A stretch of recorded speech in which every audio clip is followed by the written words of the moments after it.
2 slices of bread. That was the whole recipe, most nights. Not because there was nothing else in the house, because there was nothing else, period. And somehow, out of almost nothing, they built 25 sandwiches that fed coal towns, cattle drives, tenements, and farmhouses across this country for 50 years. Here's what the food industry doesn't want you to know. We didn't stop eating these because they were bad. We stopped because someone convinced us they meant we were poor. They weren't wrong about the poor part. They were wrong about everything else.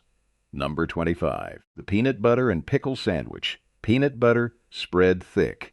A dill pickle, sliced thin, laid across it like a secret. Bread pressed down until the pickle juice bled faintly into the crumb. That sourness cutting through all that fat, it shouldn't have worked. It did. In farmhouses across the Midwest in the 1930s, this wasn't a joke sandwich. USDA nutritionists were pushing peanut butter hard that decade, cheap, shelf-stable, loaded with protein a family couldn't otherwise afford. Pair it with a pickle from the cellar barrel, and you had fat, salt, acid, and protein for less than 3 cents a sandwich. This was not a snack. This was a system. Number 24. Chipped beef on toast. The soldiers called it something cruder. Grandma just called it supper. Dried beef, shaved paper-thin, dropped into a pan of milk and flour gravy until it thickened into something the color of wet plaster. Poured over toast until the bread went soft at the edges and stayed crisp in the center.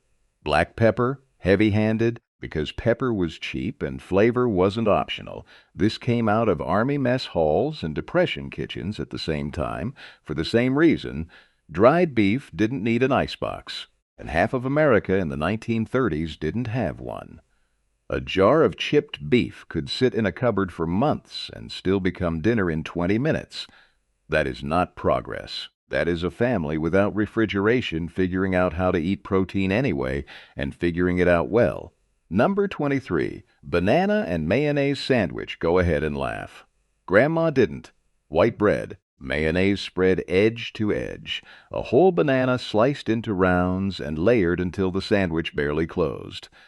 The banana went soft against the bread within an hour, which meant you ate it fast, standing at the counter, before it fell apart in your hand. Southern households in the 1950s and 60s served this constantly, and nutritionally it wasn't the punchline it's become online. Potassium, fat, quick calories, a real stretcher meal built to fill a working kid up before a long afternoon. This was not a dare. This was lunch. Number 22. Fried bologna sandwich. The sandwich that smelled like every factory town kitchen in America at 6 in the morning. A thick-cut slice of bologna dropped into a hot, dry skillet until the edges curled up and charred, until the center puffed like a little dome. White bread, a smear of yellow mustard, sometimes a slice of American cheese melting against the heat still coming off the meat. The sound of that bologna hitting the pan, that sharp hiss, was the sound of a paycheck being stretched one more day. A nickel's worth of bologna in the 1950s could feed an entire lunch shift at a steel plant in Ohio or Pennsylvania. Grandma just called it not wasting the icebox. Number 21. Tomato sandwich. This one only existed for about 6 weeks a year, and everybody knew it. White bread, so soft it left thumbprints. Mayonnaise, thick. A tomato picked that morning, still warm from the vine, sliced thick enough that the juice ran down your wrist before you got the first bite in. Salt. Black pepper, coarse. That was the whole sandwich, and in July in the southern summer kitchens of the 1940s and 50s, nothing else came close. Here's what the food industry doesn't want you to know. Today that same combination shows up on brunch menus as a heirloom tomato tartine, $13 a plate, garnished with microgreens nobody's grandmother ever grew on purpose. This was not an appetizer. This was the only thing worth eating in a 100-degree kitchen with no air conditioning, and it was free if you had a garden. Number 20. Scrapple sandwich. The scrapple sandwich out of Pennsylvania Dutch country, and if you didn't grow up there, you probably don't know what scrapple even is. That was the point. Nothing about the hog was allowed to be wasted. Scraps, trimmings, the parts of the pig other regions threw out. simmered down, mixed with cornmeal and spices, poured into a loaf pan to set overnight in the cold, sliced thin the next morning, fried in its own fat until the outside went dark and crackling and the inside stayed soft, laid onto white bread.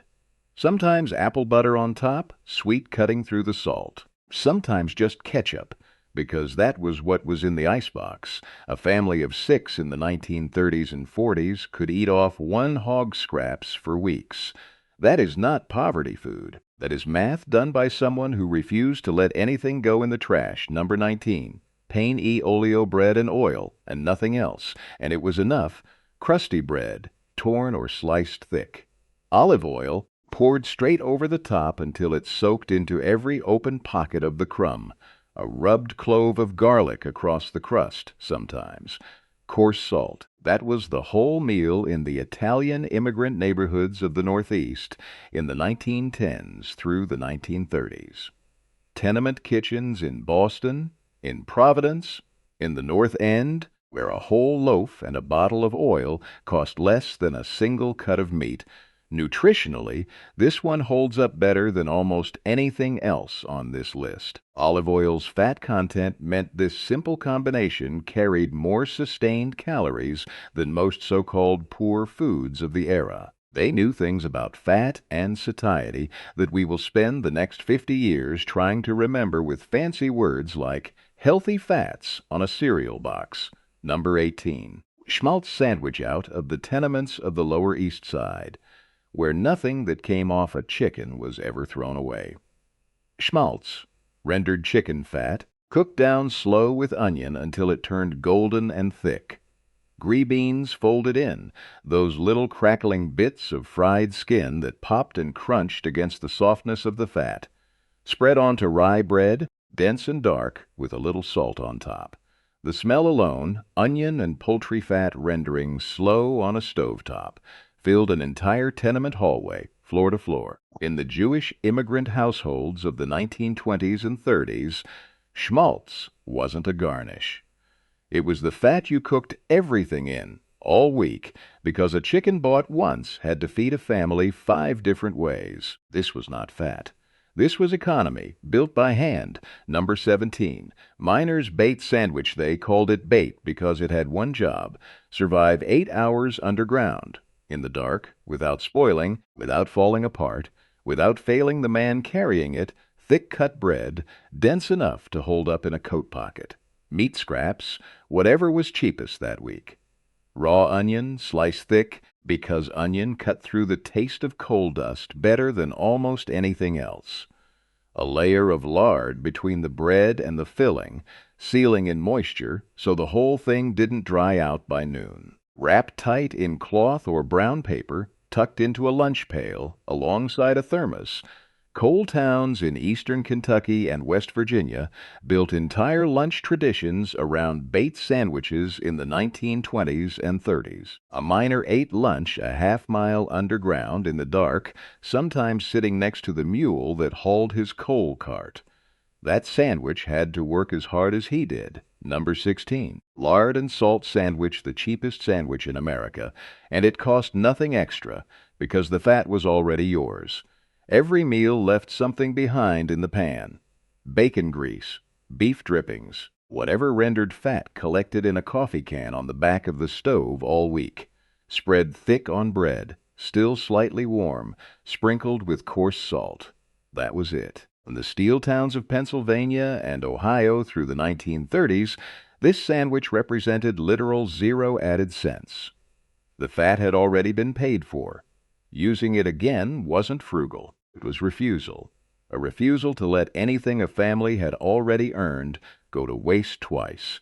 Here's the part they really don't want you to know. Rendered fat, the kind in every one of these last few sandwiches, carries fat-soluble vitamins that plain bread alone can't deliver. A, D, E, K. Home economists studying rural diets in the 1930s found families eating dripping sandwiches were, in some cases, better nourished on fat-soluble vitamins than families eating what were considered more respectable meals. That is not an accident. That is generations of women reading their families' bodies correctly without a single degree between them. And then, starting in the 1950s and accelerating through the 60s, the processed food industry did something quieter and more damaging than any single bad product. They taught us to be ashamed of this. Whole animal cooking, rendered fat, organ meat, bread as a meal on its own, all of it got rebranded as backward, as something you graduated out of once you could afford Wonder Bread and a jar of Miracle Whip. The sandwiches didn't get worse. The story around them did. They knew things about nourishment that we will spend the next 50 years trying to remember, and it took one generation of marketing to make us forget it on purpose. Number 15. Plain mayonnaise sandwich, just that. White bread, a thick layer of mayonnaise, salt, black pepper.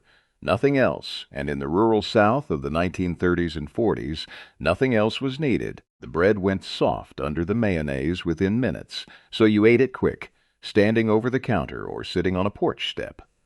Fat and salt, full stop. A sandwich built entirely around texture and satisfaction because there wasn't protein to spare that week. Here's what the food industry doesn't want you to know. The same brands that once marketed mayonnaise as an affordable stretcher for families with nothing else in the icebox now sell that exact product as an elevated pantry staple. Glass jars with cursive labels, twice the price. Grandma just called it dinner. Number 14. Onion sandwich out of Midwest and Southern farm towns in the 1930s, and it was exactly what it sounds like, and it was better than it sounds.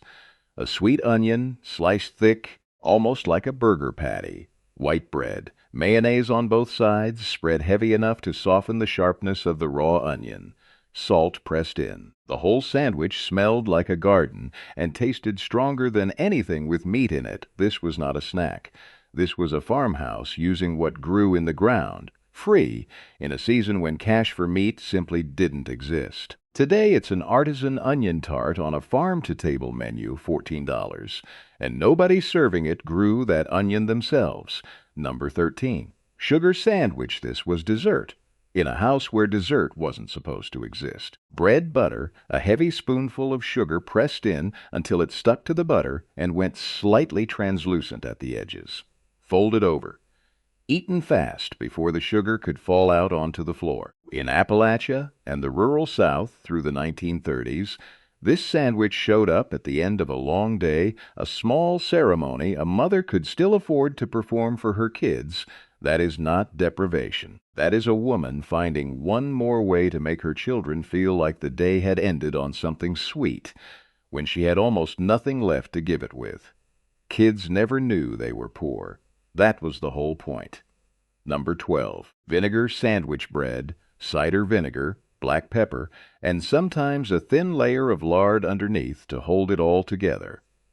In the hollows of Appalachia and the Ozarks through the 1920s and 30s, families built entire meals out of flavor alone when there was nothing left to add. The vinegar soaked into the bread, sharp enough to wake up a tired mouth at the end of a long field day. This was not a condiment sandwich. This was a family deciding that taste still mattered, even when substance had run out. Number 11. Ketchup sandwich white bread, folded around a heavy smear of ketchup, nothing else. In urban tenements of the 1930s, ketchup was often the only sauce a family could keep on the shelf year-round. Cheap, shelf-stable, sweet enough to make plain bread feel like something more than plain bread.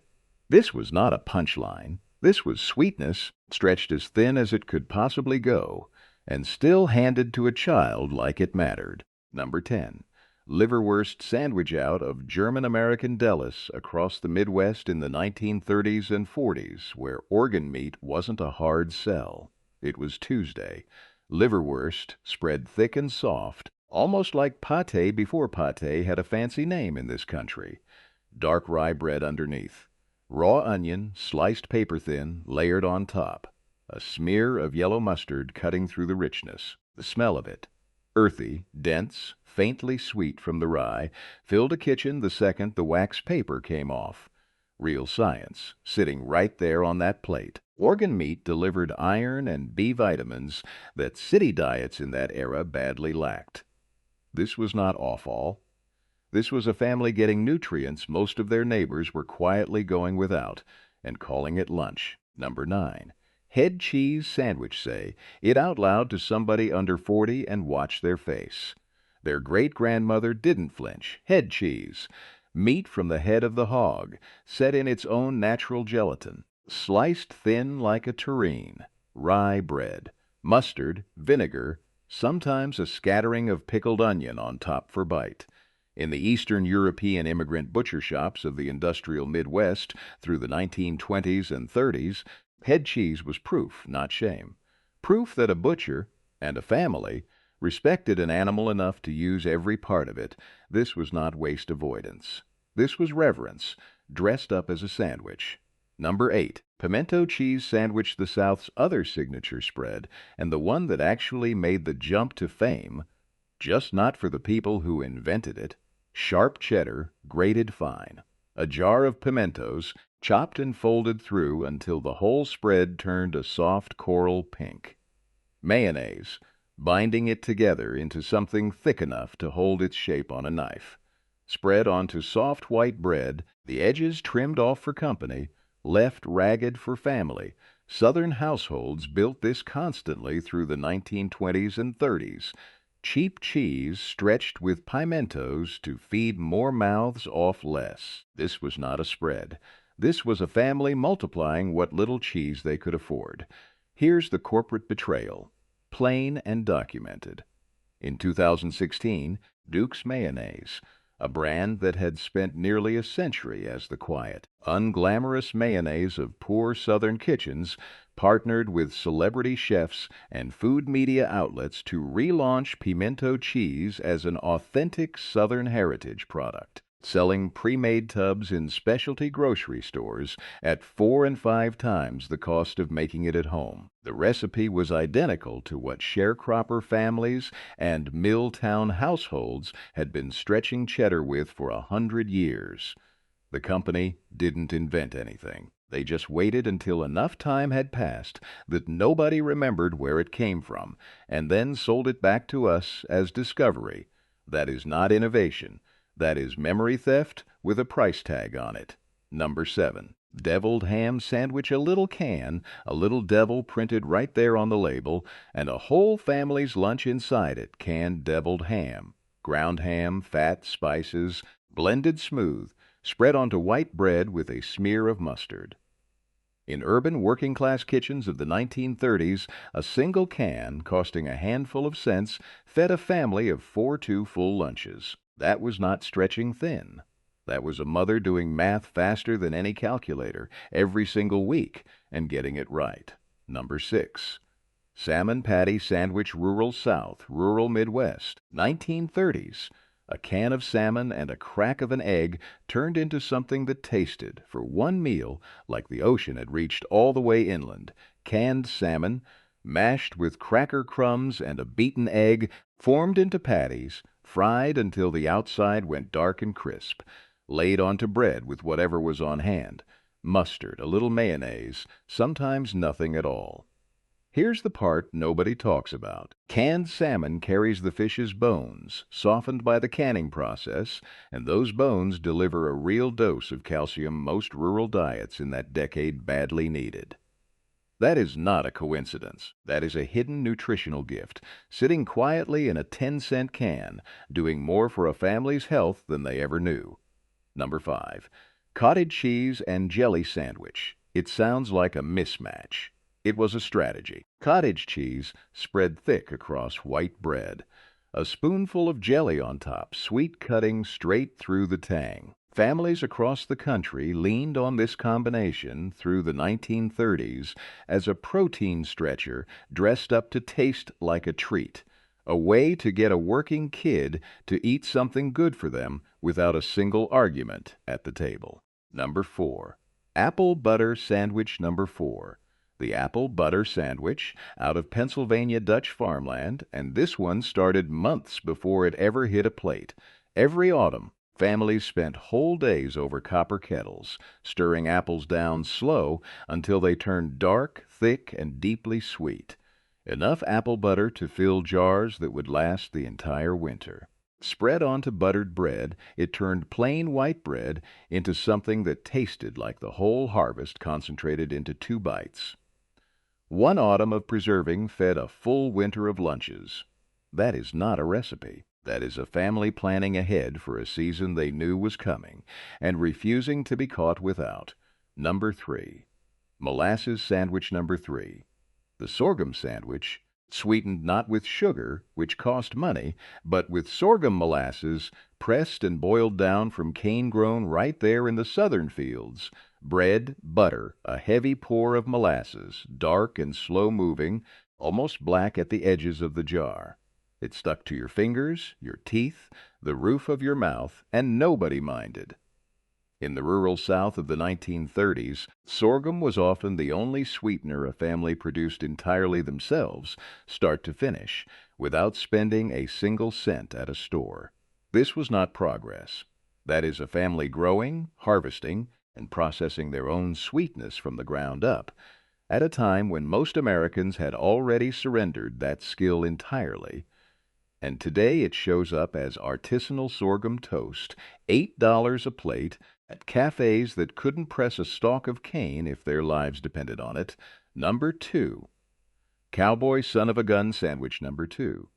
The son of a gun sandwich, straight out of a chuck wagon on the Texas plains, built by a trail cook who did not have the luxury of wasting a single scrap off a butchered steer, leftover roasted beef, chopped fine, folded together with pan drippings until it turned rich and dark, piled onto a split biscuit, still warm from the wagon's Dutch oven. Out on cattle drives across Texas and the Great Plains from the 1880s through the 1930s, trail cooks, men everyone just called cookie, built entire meals out of organ meat and scraps that would otherwise be left behind on the trail. Nothing rode 2 days on a chuck wagon and came back to camp uneaten. This was not rustic charm. This was survival logistics, disguised as a biscuit sandwich, feeding cowboys who'd ridden 12 hours and needed to ride 12 more the next day. Number 1. Fried mush sandwich, the cheapest calorie in America, turned into something that felt like a meal instead of a ration. Cornmeal mush, cooked down slow into a thick porridge, poured into a loaf pan and left to set overnight in the cold. Sliced the next morning, fried in a hot skillet until the outside turned dark gold and crackling while the inside stayed soft as custard. Pressed between 2 pieces of bread or tucked into a split biscuit, sometimes with syrup, sometimes with nothing but salt. In the rural Midwest and South through the 1930s, a pound of cornmeal cost 3 cents and could feed a family for 2 full days. Grandma just called it breakfast. She was right. Everything she knew was right. Closing, fry the bologna. Render the fat. Slice the tomato while it's still warm from the vine. These 25 sandwiches weren't sad.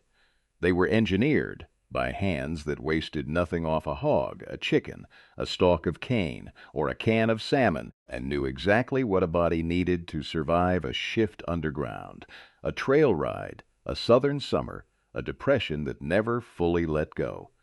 The women who built these meals didn't need a nutrition label. They read their families' bodies and fed them accordingly, decade after decade, without ever once calling it a skill. And somewhere along the way, a food industry that profited from our forgetting sold the same recipes back to us with better lighting and worse prices and called it discovery. That is not discovery. That is theft with a receipt. Try one this week. Just one. Fry the bologna. Spread the schmaltz. Slice the onion thick, comment below and tell me which one your grandmother made.